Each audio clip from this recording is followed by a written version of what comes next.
Slide saya kelihatan nih Bu Fisan ya? Ya. Oke. Ya. Udah kapak kena kowe. Oke, baik. Ya, jadi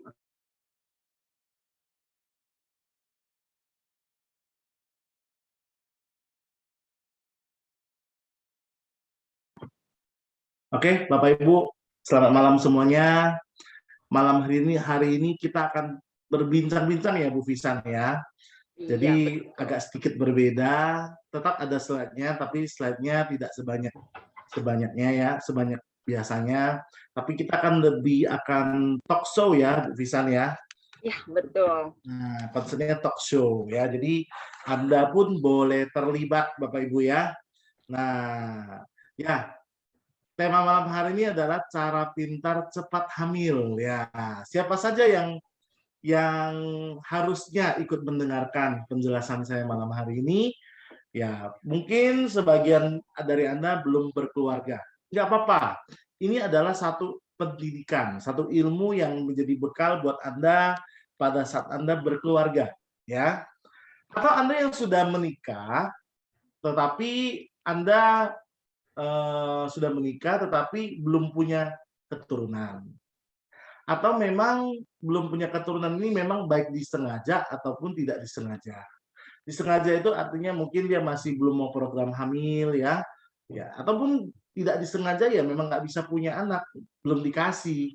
Nah, nanti kita akan bahas apa yang menjadi penyebabnya, gitu ya.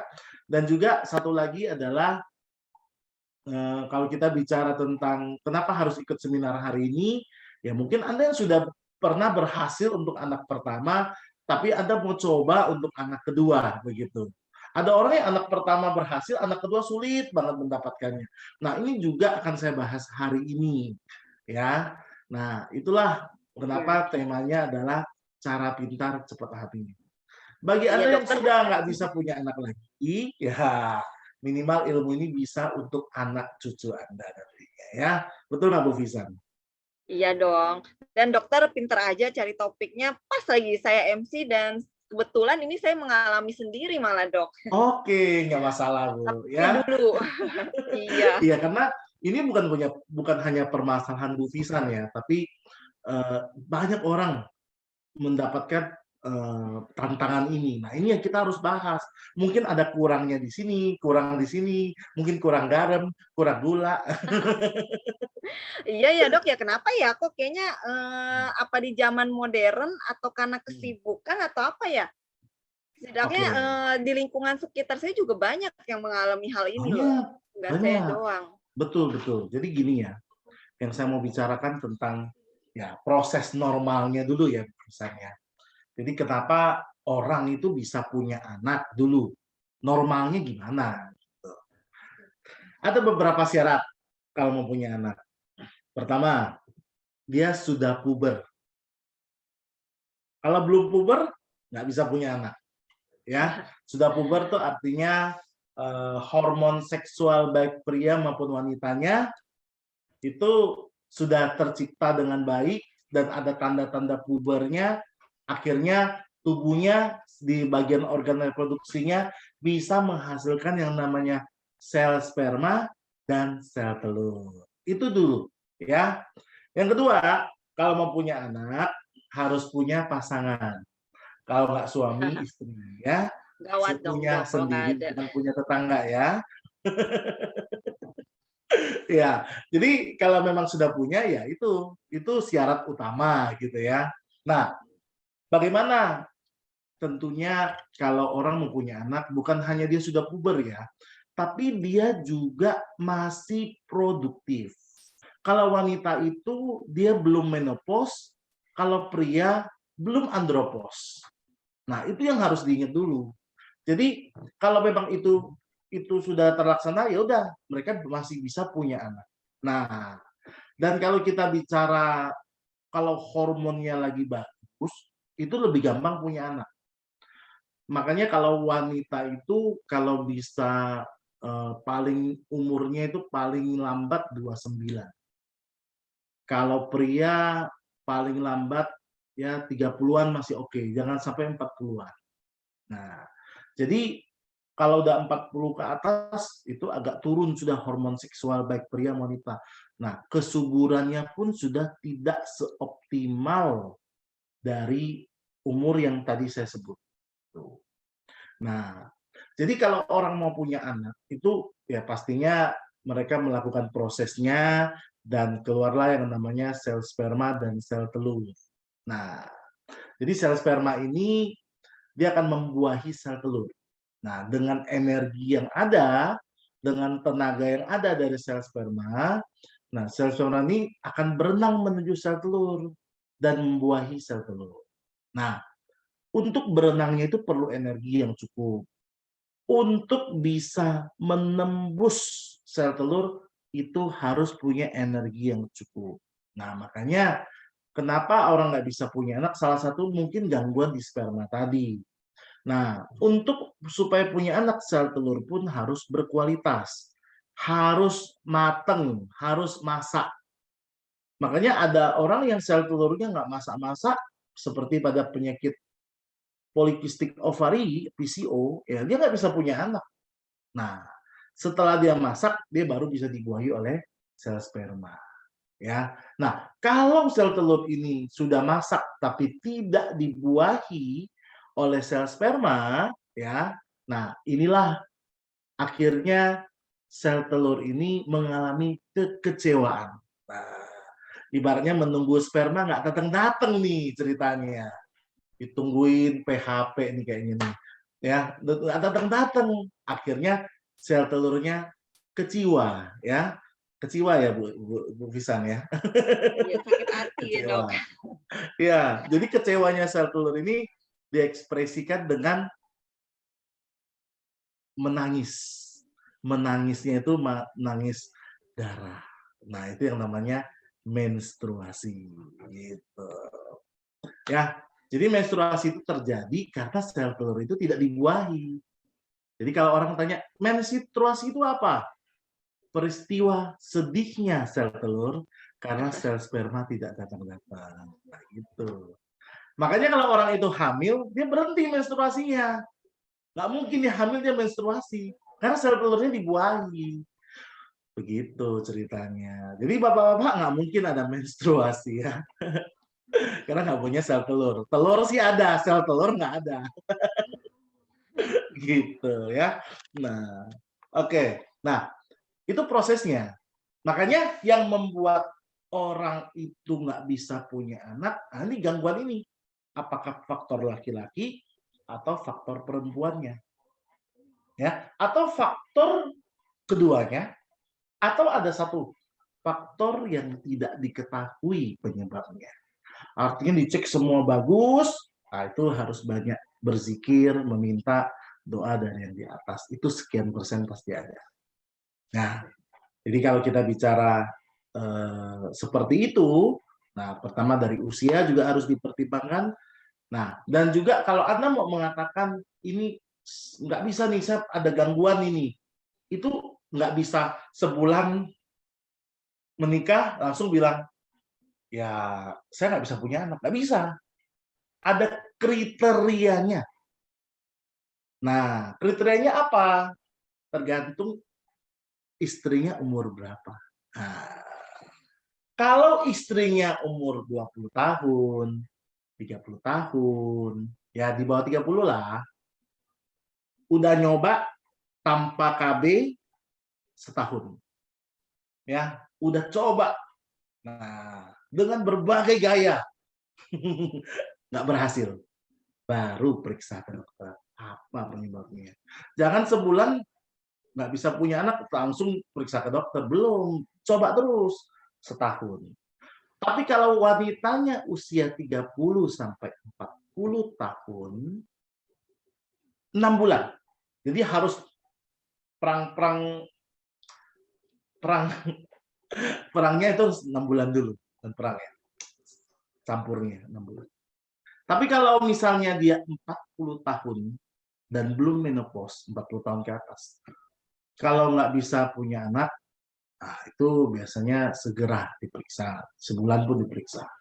Atau dia punya masalah miom, kista, nah itu memang harus segera diperiksa. ya. Jadi memang seringkali miom kista ini yang menjadi penghalang nggak bisa punya anak. Nah itu faktor wanitanya. Dan kalau faktor pria, dia nggak lihat terlalu umurnya ya, yang penting belum andropos dan sudah puber. Begitu Bu Fisan. Oke, oke. Nah itu proses normal. Nah jadi Kalau kalau orang makin berumur, kalau mau punya anak segera ya dok, karena peluangnya mungkin makin kecil, jadi ya harus dipergunakan. benar, secara hormon itu ada keterkaitan dengan usia seperti itu. Oke, ya. Mungkin sampai di sini ya gimana Bu Fisan? Kita mau buka sesi diskusi dulu mungkin tentang apa proses normal. Kita nggak bicara proses yang nggak bisa punya anak. Kenapa bisa punya anak? Mungkin ada yang mau diskusi mungkin? Ya. Iya boleh nih kalau Bapak Ibu di sini ada yang mau diskusi atau mau langsung tanya jawab juga boleh. Nah dok, saya mau nanya nih, kenapa ada orang yang maksudnya, oh ini ada satu pertanyaan dari Pak Lalu Bahram. Coba silakan Pak Lalu Bahram.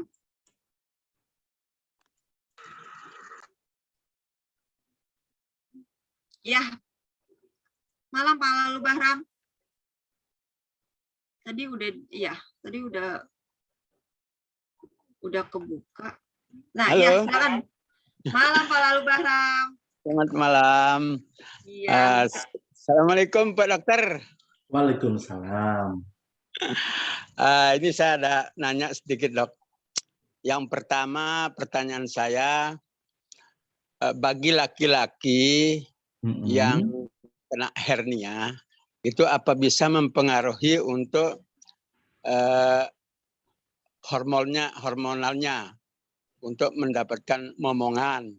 Yang Oke, pertama. baik. Nah, yang kedua, di produk kita itu apa yang paling ampuh untuk penyembuhan hernia? Oke, baik. Nah, terakhir, saya punya jaringan ibu, dia usianya sekarang sudah 47 tahun. Tetapi sebelum itu dia pernah punya anak, tapi meninggal. Nah, saya tanya dia memang pernah ber-KB, tapi KB-nya hanya setahun menggunakan Norplan. Nah, apakah dia bisa mempengaruhi untuk kesuburannya? Itu aja dok. Makasih dok. Umur 47? Iya, umur 47 tahun. Oke, baik. Dia dulu sempat punya anak, sekarang susah punya anak. Iya. Jangan-jangan dia belum menopause. Udah menopause Pak, dengan umur segitu. Dia masih menstruasinya masih lancar. Oh, masih ada. Ya. Oke. Ya. Dia KB terakhir kapan? Terakhir 2 tahun yang lalu, dok. Udah dilepas KB-nya. Ya, udah dilepas. Dia pakai Norplan dulu. Terus menstruasinya teratur nggak? Teratur, dok. Oke, baik. Yaudah, sekarang saya bahas jawab. Oke, jadi gini ya. Jadi kalau kita bicara hernia, nah ini sekaligus pembahasan berikutnya nih, ya. Jadi kalau kita bicara tentang hernia ini kan maksud Bapak ususnya turun kan? Iya, betul, Nah, betul. ususnya itu turun, ini laki-laki kan maksudnya? Ya, laki-laki. Ya, ususnya turun ke bijinya kan?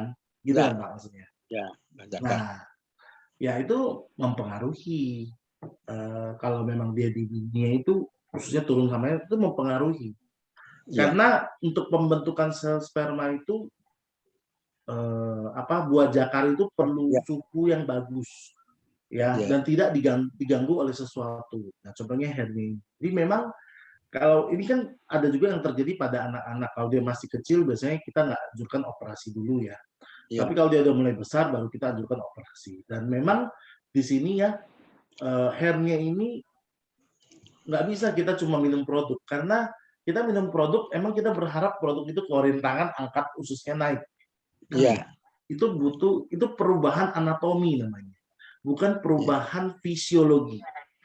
Beda. Kalau fungsinya tadi nggak bagus jadi nggak normal, oke, produk kita bisa membantu secara fungsi.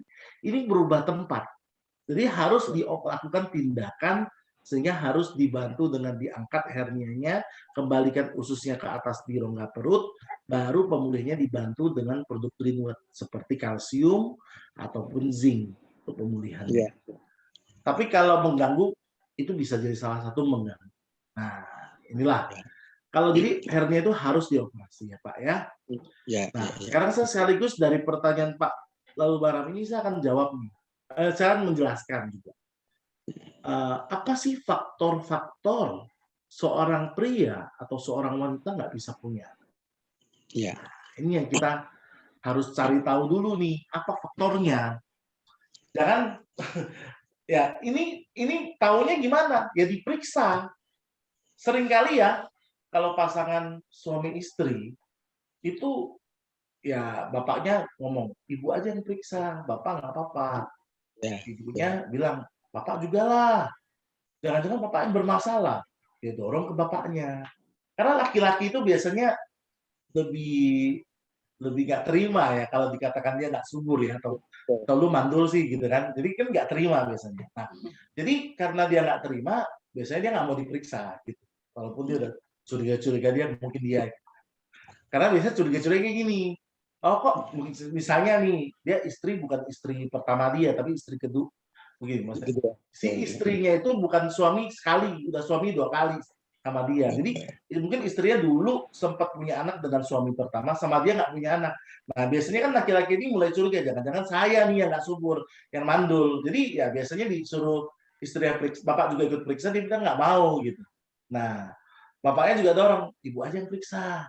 Ibunya juga bilang bapak aja yang periksa, ya saling dorong-dorongan. Biasanya seperti itu, ya. Nah ini harus dua-duanya diperiksa, nggak boleh salah satunya aja, dua-duanya. Karena itu supaya kita tahu masalahnya apakah hanya di istri, hanya di suami, atau dua-duanya. Nah sehingga kita bisa cari solusinya, begitu, ya. Nah ada ada pernah kejadiannya, di suaminya dorong, bapak aja yang periksa. Oh bapak nggak apa-apa, loh kok bapak tahu? Loh, bapak coba di tetangga nggak apa-apa bisa ketahuan. Ya jadi memang harus dua-duanya diperiksa ya gitu. Nah kalau diperiksa biasanya kalau kita bicara faktor pria atau faktor wanita dulu lah. Nah kalau bicara faktor wanita ini ada 2 secara umum. Pertama hormon seksualnya nggak stabil. Kedua ada sesuatu dalam organ reproduksinya. 2 hal ini biasanya. Nah, kalau bicara faktor hormon, itu biasanya itu dipengaruhi oleh 2 hal juga. Biasanya. Pertama, faktor pikiran. Kedua, kelelahan. Ya. Jadi wanita kalau mau punya anak, jangan banyak stres. Jangan banyak terlalu capek. Aktivitas yang buat terlalu lelah. Nah, karena itu akan membuat hormon seksualnya tidak bagus. Akibatnya, taunya gimana? Mensnya nggak teratur. Apakah mensnya nggak teratur, mensnya cepat, mensnya dikit, pokoknya gangguan menstruasi. Itu berarti ada sesuatu dengan hormon seksualnya. Secara hormonnya. Kalau enggak, nah ini, faktor berat badan pada wanita itu mempengaruhi hormonnya. Kalau nggak ekstrim terlalu kurus atau terlalu gemuk pada wanita, itu mengganggu hormon seksualnya. Makanya seringkali wanita yang gemuk, dia susah punya anak. Mensnya nggak bagus. Nah, itu juga jadi penyebab. Umumnya sih itu. Tapi kalau bicara ada sesuatu dalam organ reproduksinya, ya apakah ada miom, apakah ada kista. Nah, sesuatu ini yang harus ya memang sih kalau kita bicara miom ini kan belum tentu ada orang kena miom, tapi dia masih bisa hamil. Tergantung letak miomnya. Kalau letak miomnya mengganggu jalan kehamilan, ya sudah dia nggak bisa punya anak. Tapi kalau miomnya tidak mengganggu jalan kehamilan, dia masih bisa punya anak sih. Gitu. Nah, tapi kalau udah kista, nggak bisa. Kenapa? kista itu adalah tumor jinak berupa cairan yang ada di indung telur. Kalau bicara di organ reproduksi, ya kan kista itu bisa di paru-paru, di ginjal juga bisa. Nah, di indung telur, sehingga dia nempel. Pabriknya digangguin nih, pabriknya, ya. Atau ada masalah di miom, misalnya. Miom itu tadi saya bilang ada yang mengganggu jalan kehamilan, ada yang enggak. Maksudnya enggak mengganggu apa? Dia di dalamnya, enggak di dalam tempat di rahim misalnya. Kita tahu rahim itu kan tempat tumbuhnya, kalau udah bertemu sel telur sel sperma kan janinnya bisa berkembang. Nah, di sana ada miom, nggak bisa. Nah, tapi kalau miomnya di dalam otot rahimnya dan tidak keluar, itu masih bisa. Tapi tetap ada gangguan-gangguan masih ada. Tapi gangguannya itu maksudnya nggak nyaman. Pasti ada masih. Tapi masih bisa punya. Nah, tergantung miomnya, besarnya. Gitu. Terus juga ada yang kalau nggak di indung telur, di rahimnya. Kalau miom kan di rahimnya. Kalau kista di indung telur. Nah, satu lagi salurannya. Salurannya. Jadi kalau di organ reproduksi wanita itu ada salurannya. Nah, saluran ini dari indung telur ke rahim. Saluran ini suka apa? Suka tersumbat. Itu yang suka. Nah, akhirnya biasanya kan di apa tuh pemeriksaan HSG namanya. Jadi HSG itu disemprotkan cairan kontras ya dari bawah ya. Terus udah itu diperiksa di ronsen dari atas, oh ada sumbatan nih. Nah, kalau ada sumbatan biasanya dokter menyarankan ya gini aja Bu, ditiup aja Bu. Ngomongnya ditiup. Jangan Anda bayangkan ditiup itu dokter laki-lakinya ditiup dari bawah, enggak. Disemprot lagi cairan kontras sehingga dia berharap semprotan yang kedua ini bisa menghilangkan sumbatannya. Ini yang dilakukan di rumah sakit. Nah, kalau yang bicara ada sumbatan seperti ini faktor anatomi. Tapi kalau faktor fisiologi itu fungsinya berubah karena ada kista di indung telur, karena ada rahim di miom, karena miom di rahim, sehingga ini harus dihilangkan. Tidak harus dengan operasi. Nah, karena fungsinya yang berubah. Nah, itu ini saya ceritakan solusinya. Nah, kalau kita bicara ada sumbatan, nah ini lebih ke anatomi. Sehingga kerjaan di rumah sakit itu lebih diperlukan, proses di rumah sakitnya. Karena bukan bicara sumbatan pembuluh darah loh. Ya. Misalnya apa? Sumbatan dari saluran ini. Misalnya ada bekas jaringan parut, jaringan luka. Jadi misalnya dia kehamilan di luar kandungan, dulu sempat di saluran telurnya, terus dioperasi, ada bekas jaringan lukanya. Nah, bekas jaringan luka ini bisa nebal, akhirnya menyumbat saluran telur itu. Nah, itu yang bisa membuat juga orang nggak bisa punya. Atau juga ini ya, penyakit kelamin, ya seperti GO, gonorea, sifilis, itu juga bisa menyebabkan infeksi pada saluran telur itu sehingga terjadi yang masalah penyumbatan. Kan infeksi itu akhirnya dia berbentuk kayak ada nanah gitu. Nah, itu bisa. Nah, itu sering terjadi. Makanya ini juga berhubungan dengan ini mohon maaf agak vulgar tapi saya harus cerita ya. Rambut kemaluan pada wanita itu jangan terlalu panjang. Kalau terlalu panjang dia rontok. Rontoknya apa? Masuk ke dalam. Ya. Yang masuk ke dalam terjadi infeksi. Nah, itu bisa terjadi loh. Akhirnya terjadi infeksi, akhirnya terjadi peradangan. Itu juga bisa terjadi. Makanya jangan panjang-panjang ya. Jangan suaminya sekali buka, hutan Kalimantan. Dipendekin. Setengah senti lah, 1 senti masih oke. Ya, jangan panjang-panjang, dicepak habis, jangan habis, maksudnya pendek. Itu lebih bagus dari segi kesehatan. Kemudian juga ini faktor wanita ya. Nah, sekarang faktor prianya apa gitu. Nah, kalau faktor pria sama. Pertama hormon. stres, kelelahan. Makanya ada istilah bulan madu. Kenapa orang bulan madu lebih gampang punya anak? Karena di sana dihilangkan stresnya dan dia nggak kerja lagi kan sementara libur cuti bulan madu. Jadi dia nggak terlalu lelah. Nah itu membuat produksi hormon seksual lebih bagus. Makanya ada manfaatnya bulan madu. Ya mungkin kalau budget Anda rendah ya minimal Anda ambil waktu untuk cuti ya. Sehingga Anda dengan istri Anda bisa dapat waktu yang cocok, dan untuk yang cocok itu adalah, maksud saya adalah masa suburnya. Masa subur wanita itu sendiri. Nah, kalau kita bicara masa subur, masa subur ini gimana hitungnya? Nah, ini ada perhitungannya lagi nih, masa subur pada wanita. Jadi, dibagi dua. Ada yang siklus menstruasinya teratur, ada yang tidak teratur. Nah, kalau dia teratur, artinya setiap bulan sama siklus menstruasinya, sama panjang. Jadi, ada orang yang 21 hari siklusnya. Ya, ada orang yang 28 hari siklusnya. Misalnya gini, dia ngomong, oh saya ini tiap bulan mensnya maju 2 hari atau 3 hari. Berarti siklusnya 28 hari. Nah, kalau dia bilang, biasanya mundurnya bisa 5 hari, tiap bulan sama. Mungkin berarti siklusnya 35 hari. Nah, nggak apa-apa.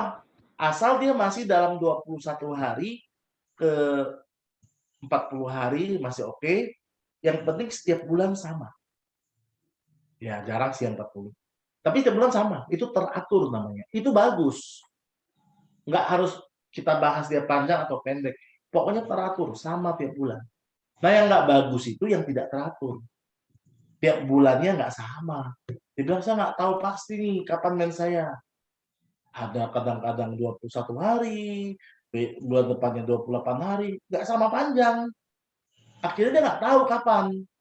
Dia bilang kadang-kadang maju, kadang-kadang mundur. Wah, maju mundur lah. Kayak tukang parkir, maju mundur gitu. Nah, itu yang tidak teratur. Nah, kalau dia teratur gampang. Ya. Jadi kalau misalnya dia teratur, misalnya sekarang mulai menstruasi. Nah, kalau dia teratur kan dia tahu nih kapan dia mulai lagi, gitu kan? Nah, misalnya hari ini tanggal berapa? Hari ini tanggal 20 berapa? 26 ya. Nah, misalnya dia bilang, saya biasa maju 2 atau 3 hari. Ya, maksudnya 2 atau 3 hari itu karena ada ujung bulan yang 31 atau 30. Jadi kalau dia bulatin lah 30, berarti kan bulan berikutnya itu adalah 24 lah ya. Kalau dia bilang maju 2 atau 3 hari dan akhir bulannya kan 30. Nah, berarti 24 Desember. Nah, itu adalah perkiraan artinya belum terjadi. Hari pertama haid berikutnya. Nah, dari perkiraan itu tanggal 24 itu dikurangi 14. Itulah masa suburnya. Ambil mundur 2 hari ke belakang, 2 hari ke depan. Nah, itulah masa suburnya. Nah, kalau mau yakin lagi, beli alat tes kesuburan. Namanya OVU test, ada di apotek. Nah, itu tes kalau nggak dari air lu, dari air kencing ya. Oh, ini lagi subur nih istri gue. Nah, sambil ya kira-kira lah dengan hitungan tadi. Itu artinya istri Anda sel telurnya banyak yang matang. Nah, jadi kalau mau chance-nya punya anak, berarti kan tanggal 24 Desember dikurangi 14, berarti tanggal 10. Tanggal 8, 9, 10, 11, 12 Desember, 5 hari itu, kan puncaknya tanggal 10. Itulah hari yang efektif untuk dilakukan. Gitu. Campurnya di sana. Ya, hantamnya di sana. Kemungkinan besar punya anak. Karena wanita itu ada tanggalnya. Kalau laki-laki enggak ada tanggal masa subur. Subur terus. Cuma gini, yang perlu diperhatikan. Kalau memang mau punya anak dengan cepat, jangan tiap hari. Kenapa? Sel sperma matengnya atau masaknya 36 jam. 1,5 hari. Anda tiap hari hantam. Ya nggak mateng-mateng. Jadi ada jedahnya, paling nggak seminggu 3 kali. Oke, terutama di 5 hari itu. Apalagi kalau Anda misalnya, ini kan 5 hari itu ya, sebelumnya Anda sudah melakukannya. Akhirnya apa? Ini kualitasnya nggak bagus lagi kalau Anda besok lakukan lagi. Karena ini butuh pematangan 36 jam. Jadi memang betul campurnya itu pada saat masa subur wanita, tapi juga jangan tiap hari. Jadi ada selangnya sehari. Karena itulah yang membuat kualitas spermanya bagus. Ya, jadi kalau kita bicara tentang faktor pria ya, ini juga ada hubungannya dengan stres dan kelelahan. Ya.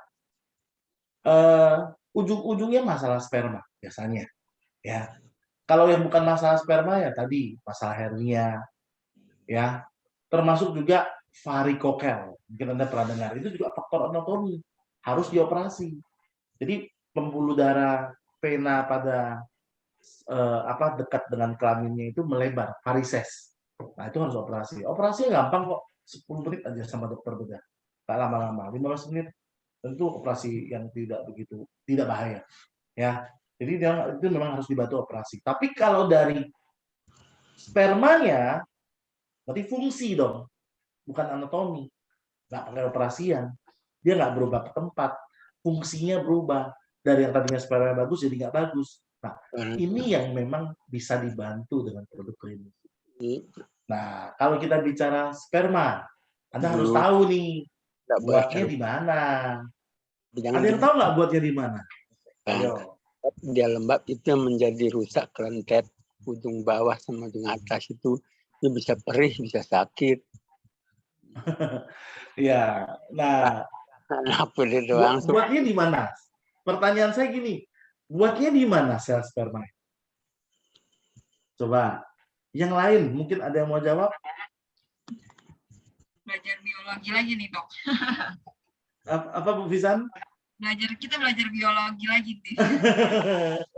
Iya, buatnya di mana? Ya buatnya di telurnya itu. Kenapa Anda harus tahu? Karena telurnya ini kalau rusak ya nggak bisa punya anak. Dan Anda bayangkan nggak, Tuhan itu menciptakan telur ini, telur yang nggak bisa dimakan ini, dilindungi dengan kulit yang tebal. Ada maksudnya. Karena telur ini dipertahankan suhunya 33,5 derajat Celcius. Artinya, kalau dia kedinginan, dia bisa mempertahankan diri dengan cara mengkerut. Tapi kalau dia kepanasan, dia tidak bisa mempertahankan diri. Dan itulah yang membuat sperma rusak. Apa contohnya? Suka sauna. Ya, mandi air panas. Nggak bagus nih dengan ini. Kan mandi air, bukan panas juga sih. Kalau panas melepuh juga. Telurnya masak. Matang. Ya, yang anget-anget agak panas tuh loh. Kebiasaan itu kan membuat suhunya meningkat. Naik motor ke pekampungan 5 jam, 6 jam nggak berhenti-berhenti. Kan panas adiknya. Taruh laptop di pangku. Panas.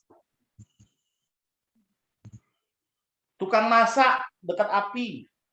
Panas. Kalau sering-sering sauna, kayak berendam gitu juga nggak bagus dong, Dok, ya? Loh iya, itu yang membuat salah satu sperma banyak yang rusak. Kan kita harus menjaga supaya tempat buat sperma ini tidak boleh kepanasan. Karena ingat, dia tidak bisa mempertahankan diri. Dia hanya bisa mempertahankan diri saat kedinginan. Dia mengkerut. Tapi pada saat panas, dia nggak bisa berbuat apa-apa. Itu yang terjadi. Termasuk juga, bukan hanya panas, radiasi. penelitian di UI salah satunya orang nggak bisa punya keturunan gara-gara suka taruh handphone di celana. Oh iya, benar-benar. Itu dia. Pernah waktu itu sempat ada tuh isu seperti itu, Dok. Iya, bukan isu, itu kebenaran. Karena radiasi merusak tempat pembuatannya. Itu dia Bu Fisa. Nah, itu yang membuat si laki-laki ini jadi nggak subur. Karena Katanya spermanya nggak pada cuma banyak rusak. katanya nggak cuma handphone doang ya, Dok ya. Misalnya alat-alat elektronik kayak kita deket-deket printer, terus kayak Ah, TV. iya sih. Sebenarnya kalau semua benda elektronik kayak TV, apalagi printer, semua pasti ada radiasi. Cuma tingkat radiasinya seberapa tinggi. Kalau handphone tuh sangat tinggi. Nah, kalau kayak printer, TV itu ada, tapi kan nggak tinggi. Kan nggak mungkin kita televisi masukin ke kantong celana. Kalau Nggak muat, handphone yang Dok. kita sering masukin. Iya, betul. Iya, dekat lagi. Hmm. Gitu kan. Nah, itu yang membuat si laki-laki ini biasanya mandul. Gara-gara itu. Nah, ada juga sih penyakit gondongan. Apa gondongan kan tahu kan di belakang telinga ini. Kalau pada laki-laki yang bisa membuat nggak punya keturunan karena kumannya itu bisa sampai ke bijinya, akhirnya bijinya bengkak, telurnya bengkak. Akibatnya apa? Nggak bisa punya anak, infeksi. Pokoknya jangan sampai biji ini ada masalah aja, karena itu tempat pembuatan sperma. Nah, itulah yang membuat seringkali pria ini nggak bisa punya anak. Nah, kalau dari sperma yang diukur apa? Ada 3 hal. Pertama, jumlahnya. Kedua, adalah normalnya berapa banyak normalnya. Kan banyak juga sperma yang nggak ada kepalanya, ekornya bercabang 2.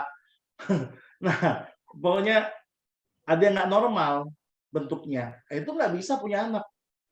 Kalau yang nggak normal banyak, ya susah, dia nggak bisa punya anak. Yang normal harus banyak. Jumlahnya harus banyak. Yang aktif bergerak harus banyak. Karena ada sperma yang memang yang normal berenang terus sampai tempat tujuan menuju impiannya. Itu sel telur. Ada sperma yang tengah jalan berhenti. Kurang energi. Nah, ada juga yang sebenarnya udah jalan bolak-balik galau dia. Itu bisa terjadi. Akhirnya nggak sampai-sampai. Nah, itu yang membuat nggak bisa punya anak. Begitu. Jadi 3 hal ini yang diukur. Kenapa dia spermanya bermasalah? Kalau 3 hal ini bagus ya bagus spermanya. Apalagi radiasi dari handphone itu bisa mematikan sperma. Jadi jumlahnya dikit, yang bentuknya nggak normal banyak, yang normal dikit, yang menembus otomatis dikit, yang bergerak aktif dikit. Nah, yang bergerak aktif ini kan nggak boleh dirusak. Nah, makanya nanti saya akan bahas setelah ini bagaimana nutrisi kelut bisa membantunya. Ya, kira-kira begitu Bu Bisan. Jadi kalau faktor pria dan wanita ya. Nah, bisa Dok, juga keduanya. Kalau dulu kan ada mitos ya, katanya kalau jam sekarang kan pada susah punya anak. Ini sih kejadian sama saya. Tadi ada ditanya sama Pak Lalu Bahram juga. Ada yang kalau udah pakai KB, jadi keterusan. Akhirnya nggak bisa punya anak. Itu efek KB-nya apa efek dalam diri kita ya?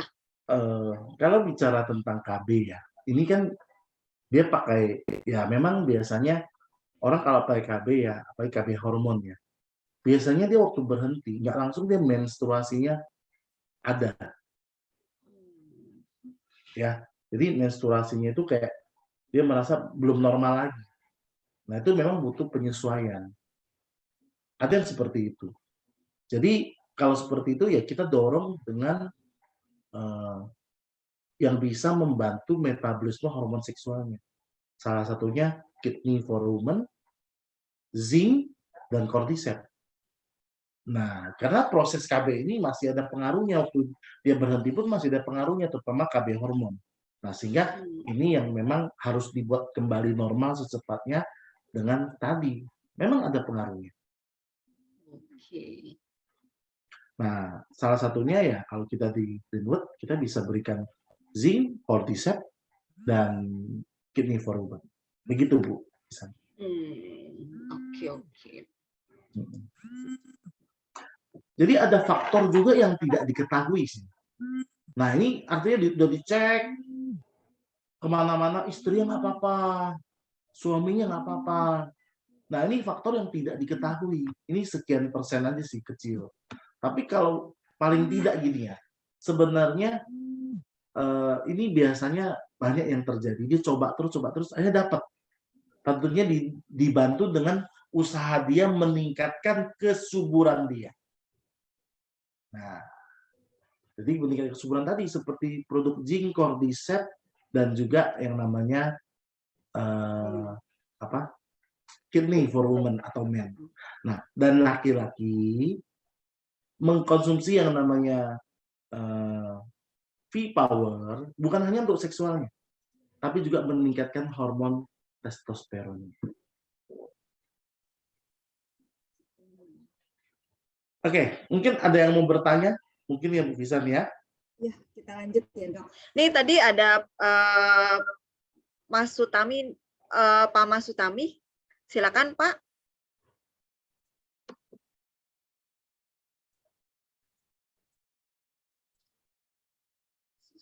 Sambil nunggu. Oh ya, silakan ya. Pak. Pak Mas Sutami, silakan. Ya, terima kasih Pak Bisan. Ya, Assalamualaikum Pak Dokter. Yes, Pak Mas Sutami. Ya, ketemu lagi lewat Zoom Pak Dokter. Kemarin kita ketemu visual, sekarang lewat Zoom. Ya, Pak Dok, saya punya 2 pertanyaan. Memang sedikit tadi sudah dikupas sama dokter, tapi saya ingin lebih memperdalam lagi dengan apa yang tadi diuraikan sama Pak Dokter tentang masalah kandungan pada pada wanita dan juga kadar hormon pada laki ya atau pria.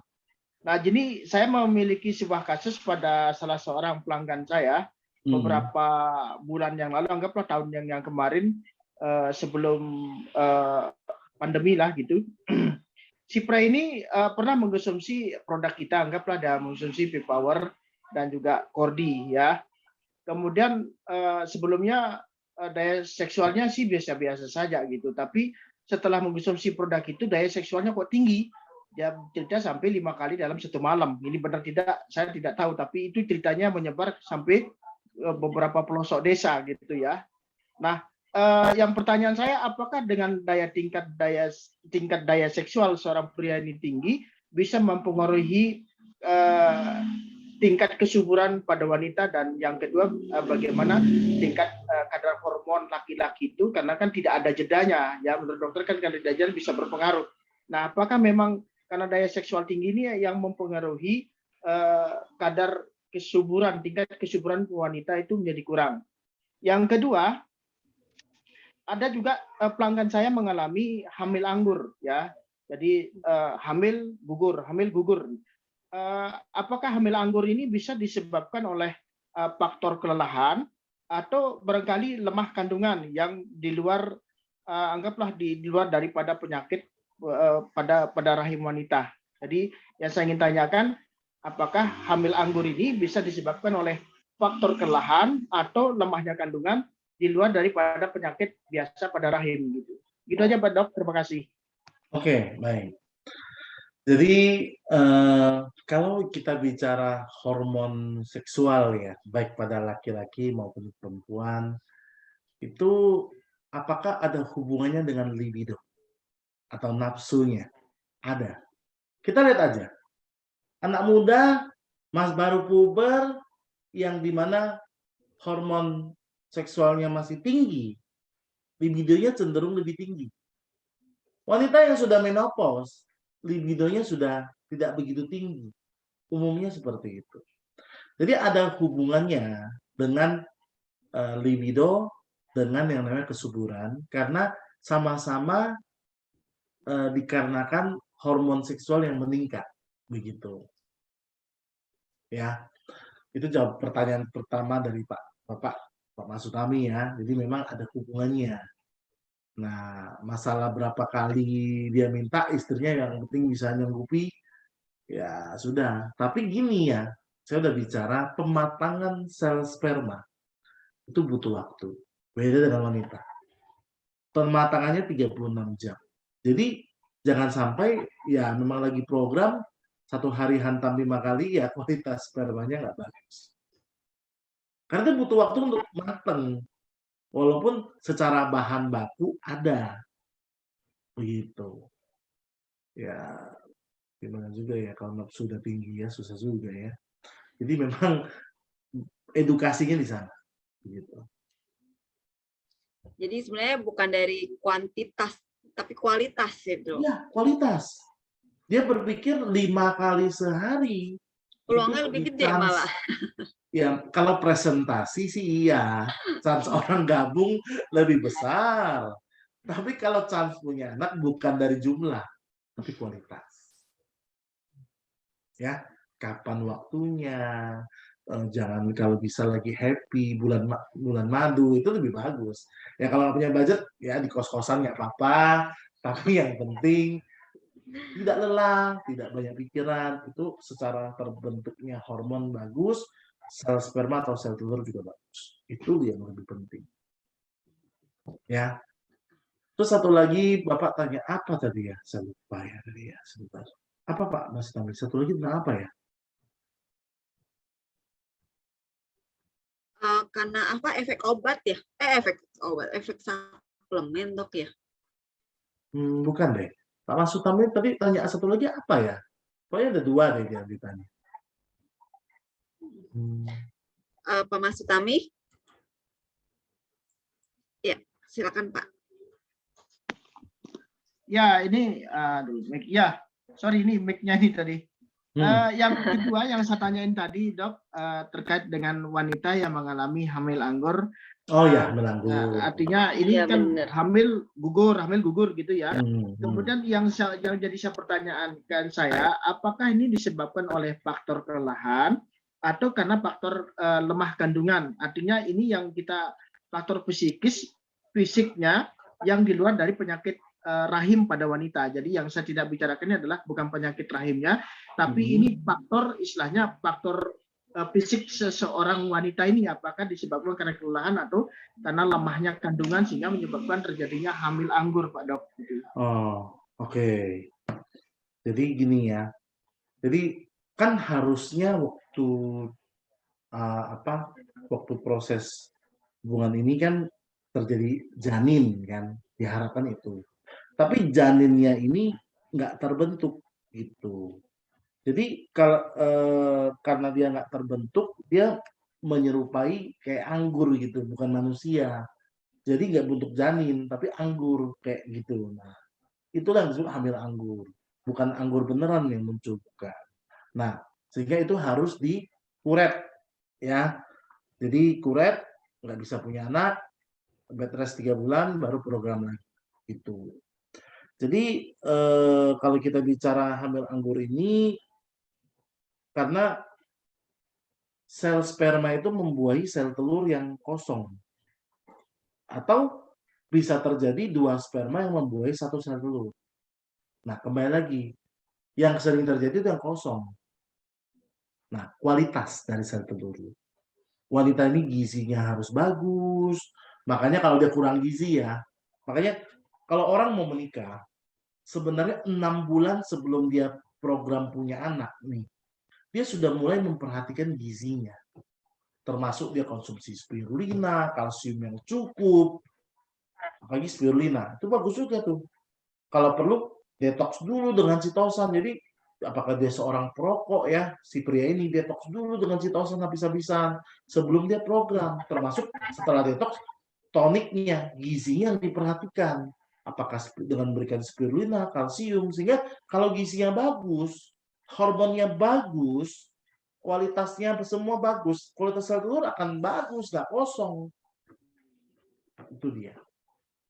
Jadi itu gizi, hormon.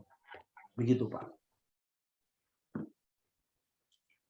Oke, kira-kira paham ya? Baik, Dok. Kalau gitu, Pak Mas Utami cukup atau ada yang mau ditambahkan? Kalau nggak ada, kita ke kolom chat nih, Dok. Ya, boleh. Sebelum kita bahas solusi nih ya, Bu Pisan ya. Solusi dengan produk Greenwood ya. Iya, betul. Mungkin ada yang Nah. mau bahas lagi ya, kenapa orang nggak bisa punya anak? Nah, kalau kadang, ini ada Pak Lalu Saleh. Silakan Pak Lalu Saleh. Oke, selamat malam Pak Dokter. Selamat malam Pak Lalu. Ini ada dua pertanyaan ini antara pria dan wanita. Saya pernah mengalami dulu ada konsumen saya. Jadi sebelum saya kasih Opari, dia memperlihatkan hasil hasil scannernya itu ya, kaitan dengan kista. Jadi kista ini apakah dia bisa membelah atau tidak? Apa? Bisa apa? Dia perlihatkan hasilnya, diameternya sekian, besarnya gitu katanya kan, panjang sekian. Kemudian setelah dia konsumsi Opari, dia membelah itu katanya. Nah, apakah benar dia Opari ini kista ini bisa membelah setelah konsumsi Opari? Oke, baik. Yang kedua dulu Dok, karena Opari. Ada juga konsumen saya begitu dia minum Opari, darahnya keluar begitu banyak, dia ada yang warna hitam katanya. Nah, kemudian kaitan dengan pria ini, Dok. Jadi apakah setelah operasi varikokel dan operasi ini dua masalah yang beda. Operasi varikokel dan operasi karena penyumbatan saluran kencing. Nah, setelah operasi dia tidak bisa berfungsi alat vitalnya sebagaimana sebelumnya. Nah, yang jadi pertanyaan saya, kenapa dia bisa tidak berfungsi seperti itu dan apa solusinya produk yang kita berikan? Begitu aja Pak Dokter, terima kasih. Oke. Pertanyaan pertama, nanti saya akan jawab untuk solusi dengan produk Greenwood ya. Pertanyaan yang kedua itu Bapak bilang tentang masalah dia punya operasi saluran kencing dan operasi apa itu lagi Pak? Varikokel. Varikokel sudah saya bilang tadi, itu bukan sesuatu yang membuat masalah seksual terjadi. Artinya mungkin Bapak bilang tadinya bisa di alat vitalnya itu organ alat kelaminnya itu bisa ereksi, tadi nggak bisa ereksi gitu maksudnya Pak? Hampir tidak berfungsi sama sekali, ya kayak mati ya gitu Dok. Kayak mati dia setelah operasi itu. Mati? Nggak bisa berdiri maksudnya? Iya. Oke. Umur berapa? Mungkin sekitar umur 40 sekian lah. Oke, jadi gini ya Pak, kalau varikokel nggak pernah sih menyebabkan orang itu gangguan seksual. Terus tadi satu lagi apa? Saluran kencing. Saluran kencing. Apalagi saluran kencing, di mana saluran kencing yang dioperasi? Di rumah sakit. Ada batunya atau apa? Nah, mungkin ya.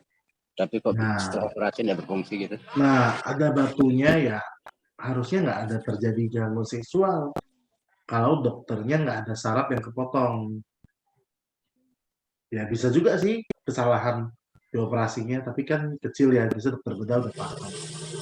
Ya sekarang ini ya memang harus dicari tahu kenapa dia nggak bisa, apakah faktor hormon atau anatomi.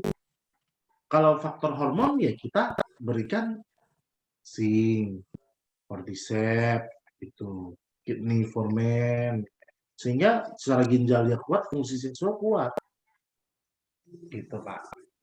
Jadi varikokel itu dilakukan karena dia ingin punya anak. Itu menjadi penyebab nggak bisa punya anak. Gitu. Jadi kalau nggak bisa berdiri lagi, ini harus dicari tahu sih Pak.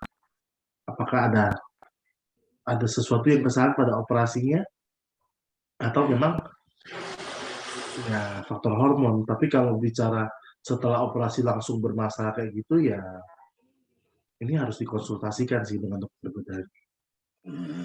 Begitu ya Pak. Halo Pak Lalu Saleh. Ya, yang pertanyaan pertama nanti saya bahas kali. Kita dibahas barengan ya Dok ya? Hah? untuk fungsi produknya ntar dibahas Iya, berbarengan. berbarengan. Terus Baik, Pak. Lalu kalau yang kista itu gimana anunya, Dok? Nah Kalau ini yang saya mau kista. bahas berbarengan nanti dengan solusi. Oh, oke. Oke. Makasih, Dok. Ya. Oke, sama-sama. Baik, ya. Lanjut kali ya. Nggak ada yang mau didiskusikan lagi kan? di kolom chat, Dok. Oke, apa tuh Bu Visa? Nah, kalau dari Bapak Pak Ibu Rondauli Sihombing, dia nanya kalau haid yang terlalu lama itu karena apa ya, Dok ya? Dan kira-kira solusinya apa ya? Haid yang terlalu lama. Lamanya itu batasnya 14 hari. Kalau lewat dari 14 hari, itu bukan haid lagi. Pasti ada penyakit. Makanya wanita muslim batasnya 14 hari nggak boleh sholat. Setelah hari ke-14 dia boleh sholat. Karena itu bukan darah haid, itu darah penyakit. Nah, berarti ada perdarahan. Perdarahan ini biasanya disebabkan karena ada sesuatu yang ada dalam kandungan. Sesuatu itu apa? Kista, miom, jepit rambut. Iya. Dulu pernah kasus seorang wanita, dia perdarahan terus. Diperiksa nggak ada kista, nggak ada miom. Pas di ronsen, ada benda jepit rambut. Ketelan sama dia. Nggak tahu juga kenapa jepit rambut kecil itu bisa masuk ke dalam. Pokoknya ada sesuatu yang tidak seharusnya. Itu pasti akan perdarahan pada wanita. Sehingga haidnya memanjang. Bisa juga faktor hormon. Bisa. Tapi umumnya kita harus periksakan lah. Kalau haidnya memanjang ada apa ini? Apakah ada sesuatu secara benda asing itu di dalam reproduksi wanita atau hormon? Nah, kalau periksa kemana ya, Dok ya? Ke dokter kandungan atau dokter penyakit dalam atau ronsen nih? Pastinya dokter kandungan. Dokter kandungan dulu ya, Dok ya. Nah, kalau memang dia haidnya ini memanjang faktor kista atau miom, ya pasti kita memberikan produk yang untuk membantu menghilangkan miom atau kista. Tapi kalau dia faktor hormon, ya nanti kita berikan produk yang memang merangsang hormon supaya stabil. Oke. Nah, kalau pertanyaan kedua nih, Dok, dari Ibu Faridatullah. Dok, ada pasien yang pernah hamil di luar kandungan, kemudian dioperasi, diangkat sel telurnya tinggal sebelah. Nah, apakah masih memungkinkan dia hamil ya, Dok? Masih. Memang sel telur itu ada berapa, Dok? Sel telur itu dihasilkan di indung kanan dan kiri. Kalau satu diangkat, masih bisa dia menghasilkan sel telur. Tapi kemungkinannya tidak sebesar kalau punya dua. Terus apalagi? Nah, kalau misalnya untuk produk, nah ini produk akan kita bahas di belakang kita akan bahas sekalian. Iya. Nah ini solusinya ya, Bu Visan ya. Bentar, Dok, tanggung. Ada nanggung ini ya nggak enak. 2 lagi. Oke, baik. Nah, ini ada dari Dokter Kurniawan pertanyaannya. Kan tadi kita bahas HP nih, Dok. HP nggak boleh taruh di kantong celana atau kantong baju. Maksudnya gini, HP-nya nggak boleh ditaruh di kantong celana kan karena bisa mempengaruhi. Nah, kalau kita taruh di kantong baju, ntar malah kena jantung, Dok. Buah si malakama. Kalau taruh di kantong baju kan dekat dengan jantung, radiasi mempengaruhi jantung. Kita sering handphone ya, taruhnya itu dekat tempat tidur. Waktu kita mau tidur nih, kita cet, udah itu kita taruh di samping kita. Sering kan, ketiduran. Iya. Ini kan kena ke otaknya.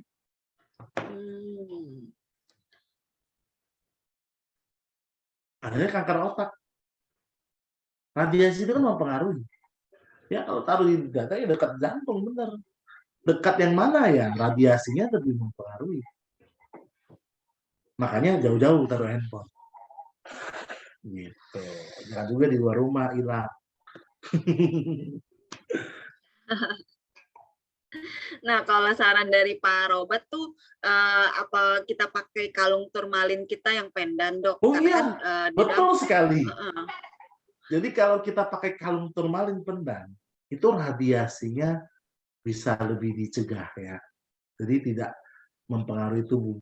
Betul. Kalau pakai turmalin. Karena memang turmalin itu mempunyai energi melawan radiasi. Kita biasa lakukan percobaan ya.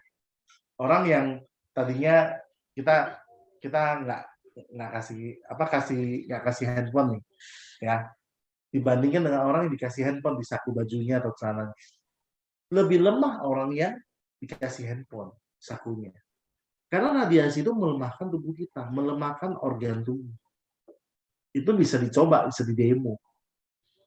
Nah, kalau begitu, kalau biar dia nggak radiasi ke sperma, berarti dikantongin aja kali, Dok ya, pendannya. Karena kalau pakai di kalung untuk mencegah di jantung. Kalau misalnya udah kebiasaan kantongin handphone, berarti pendannya dikantongin aja nih. Gini ya, memakai pendan itu mempengaruhi seluruh tubuh. Bukan berarti dia cuma jantung. Ada yang tanya saya, kalau saya pakai pendannya 2, 3, itu hanya memperluas jangkauan. Oke, tapi satu pun udah cukup untuk memperluas menjangkau satu seluruh tubuh kita. Nggak harus pendan itu juga taruh di celana gitu, nggak harus. Jadi saya dikalungin aja sudah mengcover semua lah ya anggapannya, Dok. Oke, Dok, nih ada pertanyaan dari Ibu Ida. Kalau misalnya mau cek mengenai anatomi organ vital pria, kira-kira ke dokter spesialisasi apa ya, Dok ya? Anatomi pria. Anatomi pria bisa spesialis andrologi. Oh, ke andrologi ya? Androlog. Tapi kalau misalnya mau cek untuk sperma pria, ke dokter kandungan juga, Dok? Iya dong. Kan ini kan hubungannya dengan bagaimana untuk punya anak. Kan ada dokter kandungan yang masalah fertilitas. Makanya kalau memang dia nggak fertil, salah satu sarannya ya bayi tabung. Bayi tabung itu mahal, belum tentu berhasil. Kalau punya uang banyak, boleh dicoba. Boleh dicoba. Iya. Dokter kandungan, karena apalagi dokter kandungan yang fertilitas ya, kan ada subspesialis. Oke. Dok, kayaknya pertanyaannya cukup nih, Dok. Kita bisa masuk ke bagian solusi nih, yang ditunggu-tunggu. Oke, ya. Yang pertama adalah kalsium. Ingat cerita saya tadi bahwa untuk bisa punya anak, di mana sel sperma sama sel telur ini harus ketemu. Untuk sel telur sendiri, dia membantu untuk gizi sel telur, ini menambahkan gizi kalsium pada wanita sehingga kualitas sel dari telur itu juga bagus, nggak kosong. Apalagi tambah spirulina. Ya. Dan sebenarnya itu mulai diminum sebelum membuat anaknya, beberapa bulan sebelumnya. Karena gizinya jangan sampai kurang, karena otomatis itu mempengaruhi kualitas. Makanya spirulina itu ya, kalau merasa gizi kurang harus tambahin. Nah, pada sel sperma, dia memberikan energi bersama zinc. Baik energi untuk berenang menuju sel telur, termasuk energi untuk menembusnya. Itu butuh kalsium dan butuh zinc. Nah, makanya kalsium itu wajib pada suami maupun istrinya. Nah, boleh dikonsumsi 1-2 kapsul sesudah makan. Ya, ini dia. Nah, kemudian juga ada zinc. Nah, zinc dewasa. Nah, zinc dewasa ini kalau pada sel telur ya untuk terutama ikut membentuk sel telur yang bagus. Kemudian dia merangsang pembentukan hormon seksual pada wanita dan pria yang lebih baik. Nah, sehingga otomatis dari prianya pun sel spermanya dihasilkan lebih banyak. Jadi kalau sel spermanya kurang, zinc ini solusinya untuk menambah jumlah sperma. Zinc ini juga untuk membuat kualitas dari sperma yang dihasilkan itu banyak yang normal bentuknya. Nggak banyak yang tidak normal, yang cacat itu nggak banyak. Nah, makanya seringkali untuk masalah sperma, dokter meresepkan zinc. Dan zinc ini organik. Ya. Zinc organik ini lebih gampang diserap. Makanya ini harus diminum sebelum makan. Nah, bisa disarankan 3 kali 4 sampai 6 sebelum makan, ya. Baik untuk prianya atau wanitanya. Nah, kemudian kidney care capsule for men. Nah, ini selain memang dia membantu kualitas ginjal yang bagus, ingat seminar saya bulan lalu saya sudah ceritakan bahwa dalam ilmu pengobatan Tiongkok itu sangat diyakinkan bahwa fungsi ginjal yang bagus itu berhubungan dengan kualitas seksual juga, ya, dari segi seksualnya. Bukan hanya dari segi seksualnya, tapi dari pembentukan hormon seksualnya. Nah, ini juga kidney form ini harus kuatkan ginjal dulu, gitu. Nah, bahan-bahan yang ada dalam kidney formen ini memang bahan-bahan yang membantu menguatkan ginjal, meningkatkan fungsi seksual, dan membantu metabolisme hormon seksual, sehingga pembentukan sperma pun lebih bagus.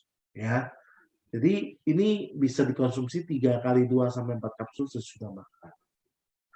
Nah, kalau dia wanita, ya pilih yang punya wanita.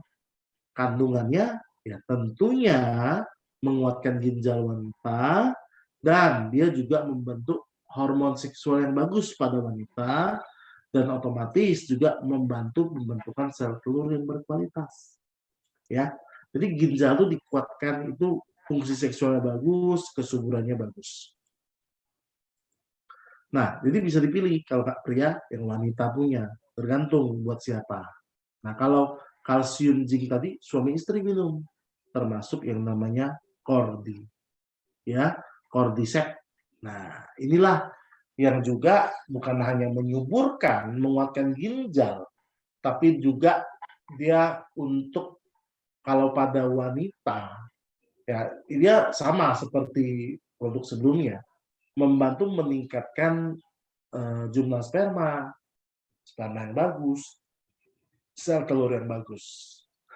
Kalau zinc tadi juga sama, cuma kelebihan zinc itu bisa meningkatkan libido lebih cepat dibandingkan cordyceps. Walaupun memang hormonnya makin meningkat, ya libido juga lebih meningkat, betul. Tapi zinc itu lebih lagi ekstra untuk membantunya. Nah, belum lagi ini yang pertanyaan tadi Pak Lalu Saleh. Cordyceps ini punya sifat anti tumor, anti kanker. Jadi pada kista atau miom, dia akan hancur. Pengalaman kita, apalagi dibantu dengan ganoderma, itu kistanya bisa pecah. Kista itu isinya cairan. Jadi pada saat dia dipecahkan, ya, dengan minum cordyceps ini ganoderma, dia itu keluar bersama mens dengan jumlah mens yang lebih banyak dan ada sedikit gumpalan-gumpalan, gumpalan kecil lah ya, lembut gitu. Nah, tapi kalau miom beda. Kalau miom ini dihancurkan, dia keluar mens berupa gumpalan-gumpalan daging. Nah, jadi jangan heran. Nah, kalau kista juga kadang-kadang dia keluar bisa kayak cairan itu lebih hitam, mensnya lebih gelap. Itu juga bisa jadi kistanya yang pecah. Nah, makanya kalau memang ada kista miom, dosis cordyceps ataupun ganoderma lebih tinggi. Tuh. Ya. Nah, dan juga ini khusus prianya yang minum. Ya, nggak boleh wanitanya. Ini bukan hanya untuk fungsi seksual, dia meningkatkan hormon seks pada pria. Dia lebih cepat meningkatinnya. Kalau udah merasa lemah sekali, betul-betul. Makanya kalau orang minum ini ya, dia itu waktu keluar air mani itu lebih kental dibandingkan nggak minum V-Power. Ada hubungannya secara hormonnya lebih subur. Nah, ini jago ini. Memang dia spesifik untuk booster testosteron. Oke? Jadi ini boleh ditambahkan kalau kasus yang parah-parah. Ya nggak parah juga boleh sih. Ya, apalagi dia butuh punya anak dengan cepat. Bukan hanya kemampuan seksual, tapi juga masalah kesuburan. Ya, oke. Kira-kira itu solusinya dari produk Limpet. Nah, Dok, kalau misalnya nih ada yang nanya, kalau kista itu berapa dosisnya yang baik ya, Dok, supaya cepat pecahnya untuk produk ganoderma? Tergantung seberapa parah. proses melawan satu tumor ataupun kanker, kita harus pertama teori asam basa. Kanker itu akan berkembang dengan sifat yang asam dalam tubuh kita. Bagaimana caranya tubuh kita dibasahkan, bukan basah kuyup ya, dibasahkan, BASA, bukan basah.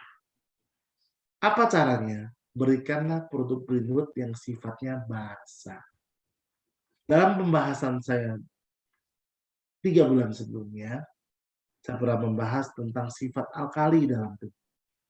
Dengan detox dengan chitosan, spirulina juga sifatnya basah, air waterson juga sifatnya basah. Tapi yang punya sifat anti kanker atau anti tumor adalah chitosan.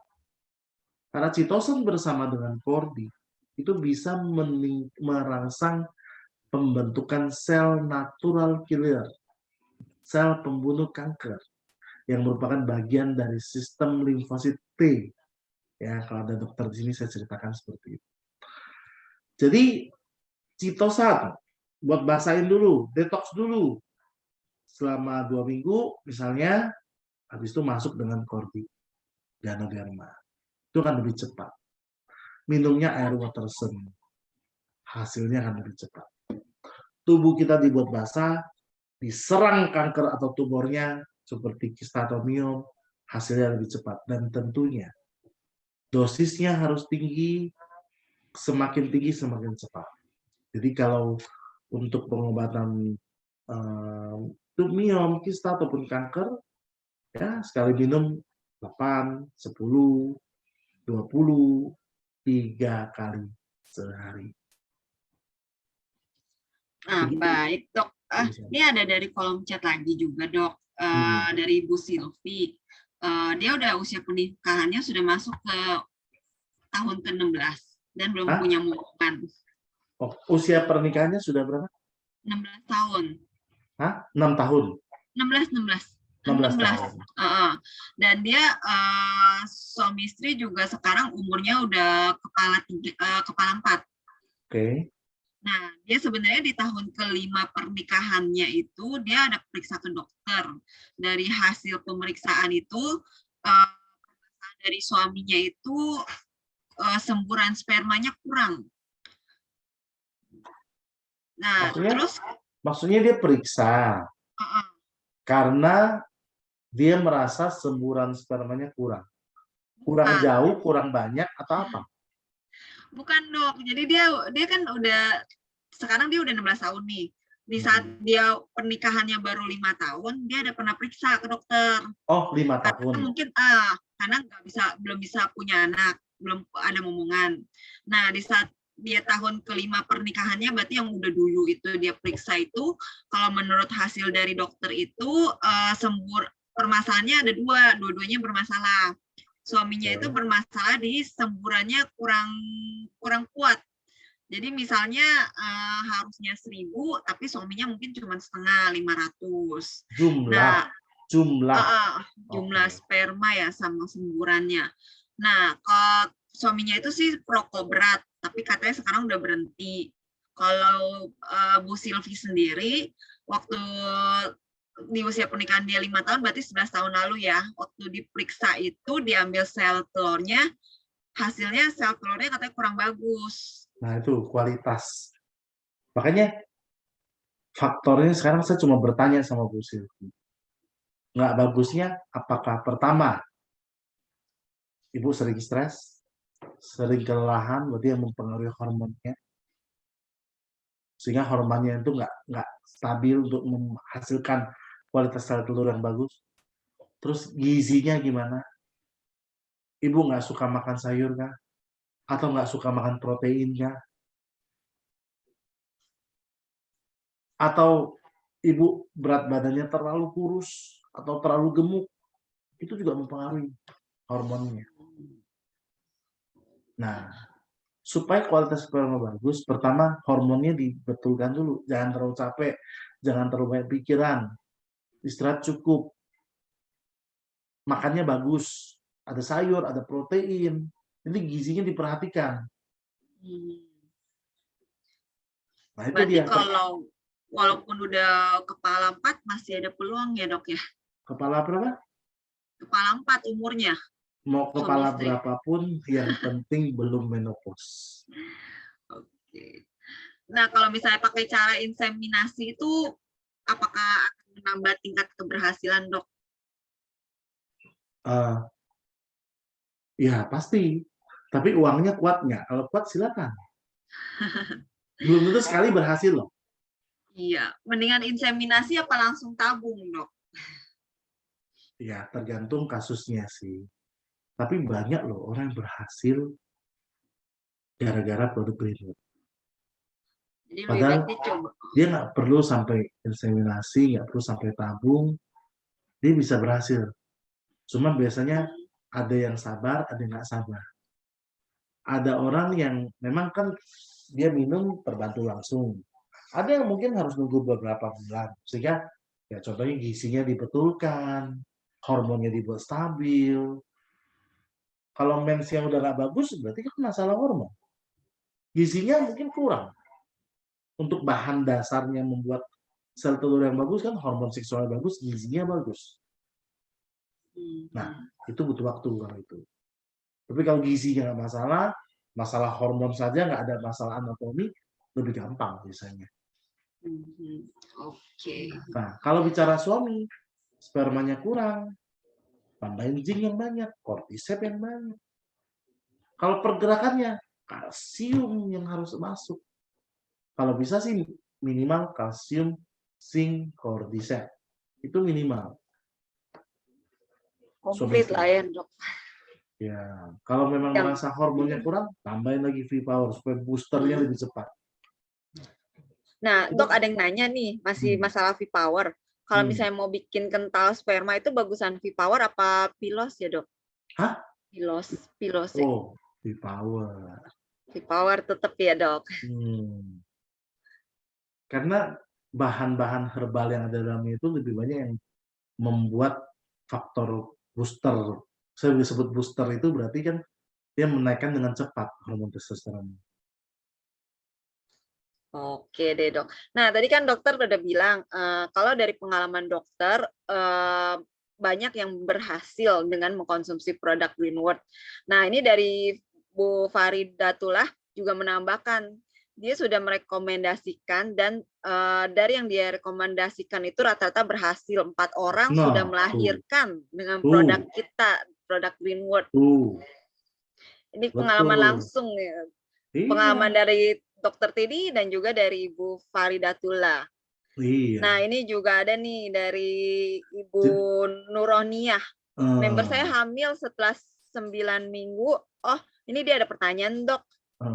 Member dia hamil setelah 9 minggu, janin tidak berkembang. Sekarang sudah sebulan dari keluar janin, minum ovari, tapi jadi keluar flek. Nah, itu kira-kira aman tidak ya, dok ya? Waduh, sekarang ini kan kalau sudah janin nggak berkembang, bukan bicara subur nggak subur lagi. Ini sudah masuk bicara tentang perkembangan janin. Oh, udah beda ini kan ya. janinnya terbentuk, tapi kurang berkembang. Ya, memang sih ada hubungannya, makanya gizi ibu hamil itu menentukan kualitas bukan hanya sperma sel telur, sampai kalaupun memang ada bayi, itu ada sedikit pengaruhnya ada. Makanya gizi itu penting, hormon itu penting, detoks itu penting. Karena kalau ibunya misalnya sering minum obat-obat kimia, dia terbentuk janin, tapi janinnya bermasalah, cacat misalnya. Asam folatnya cukup nggak pada ibu hamil? Waktu dia hamil, nutrisi wajib ibu hamil masuk nggak? Asam folat ada di spirulina. Makanya spirulina, zinc, kalsium itu nutrisi wajib ibu hamil. Kalau asam folatnya nggak cukup, bayinya cacat. Nah, kalau dia bilang habis minum ovari dia jadi keluar flek, dok. Kalau itu aman nggak ya? Apa emang itu cara kerjanya?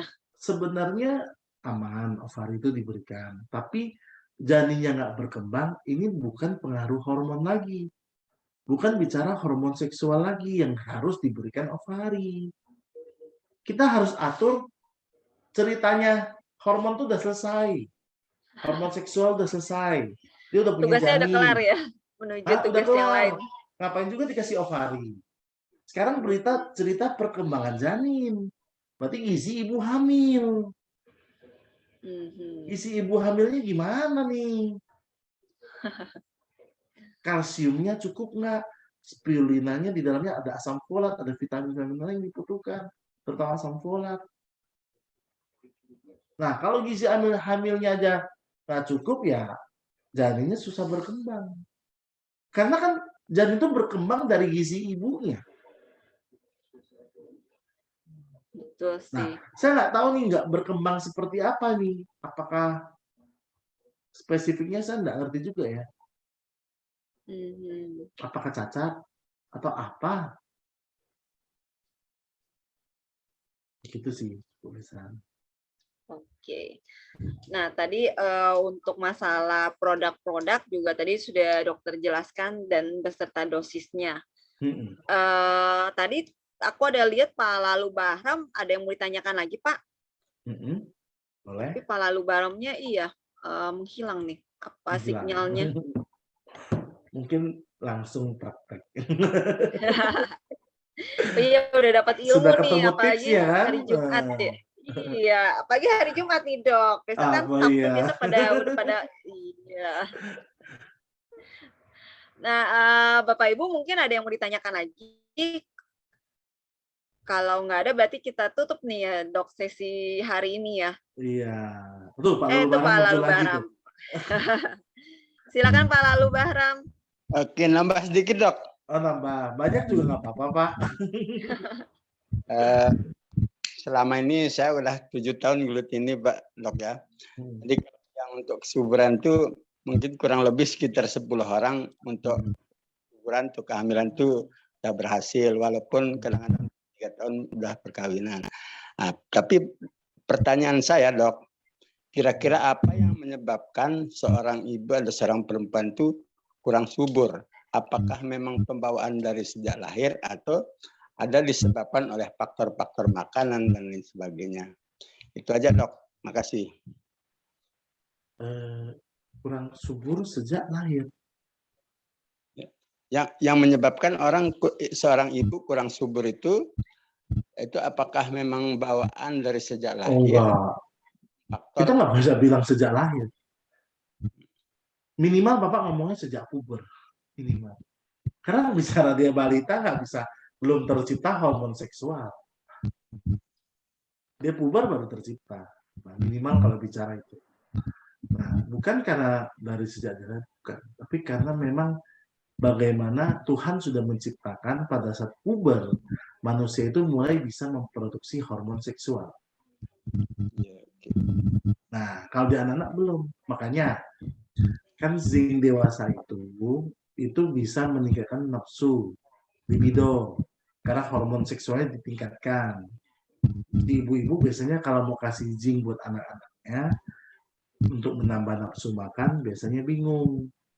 Dok, anak saya ini kalau minum zing, bisa nggak? Nafsu malamnya juga bertambah. Jawaban saya tidak. Tenang Bu, anak ibu tidak akan berbuat cabul karena belum puber.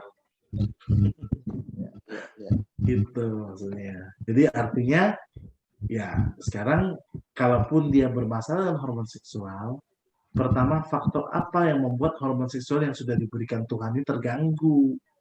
Ya stres lah, kelelahan lah, faktor berat badan lah, begitu Pak.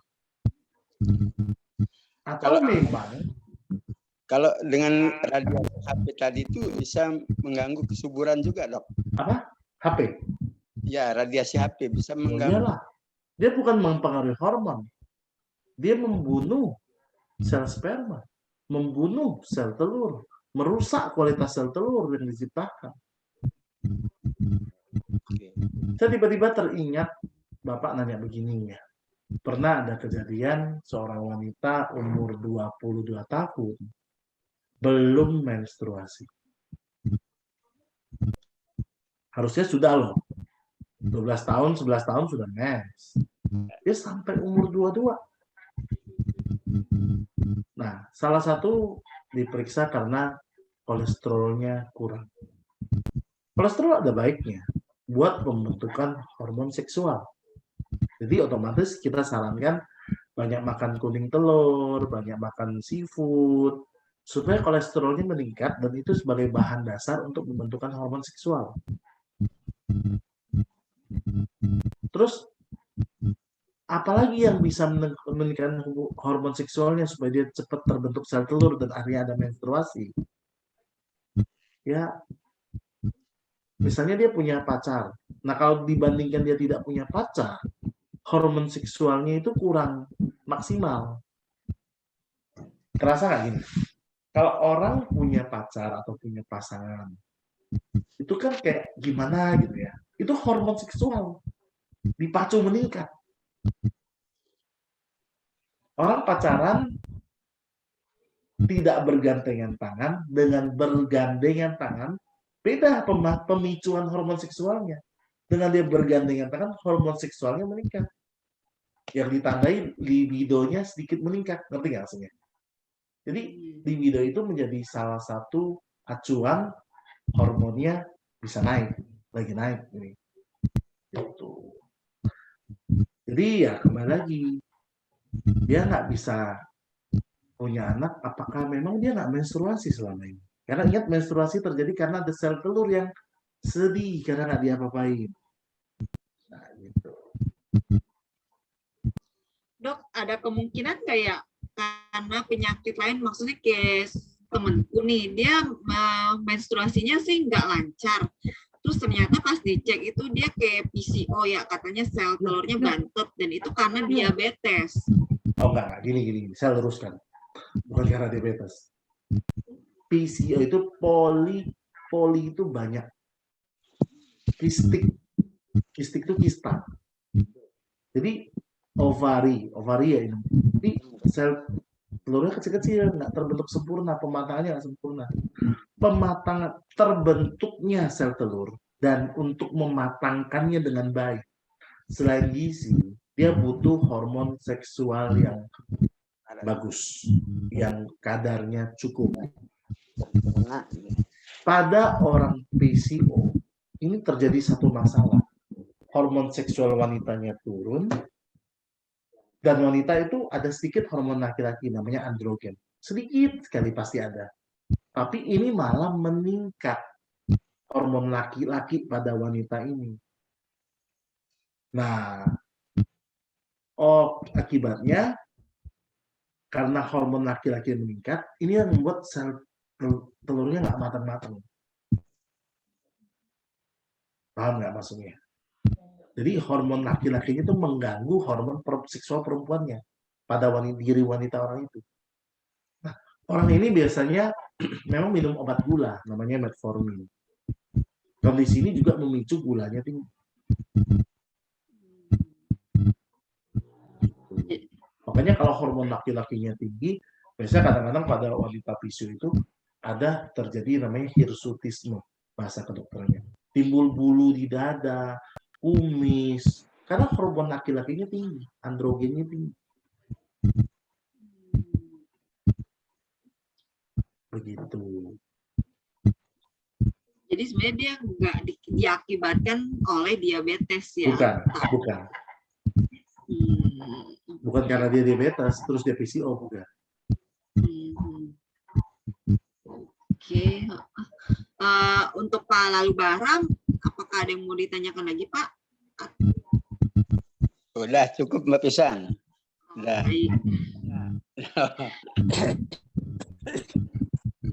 Nah, Dok.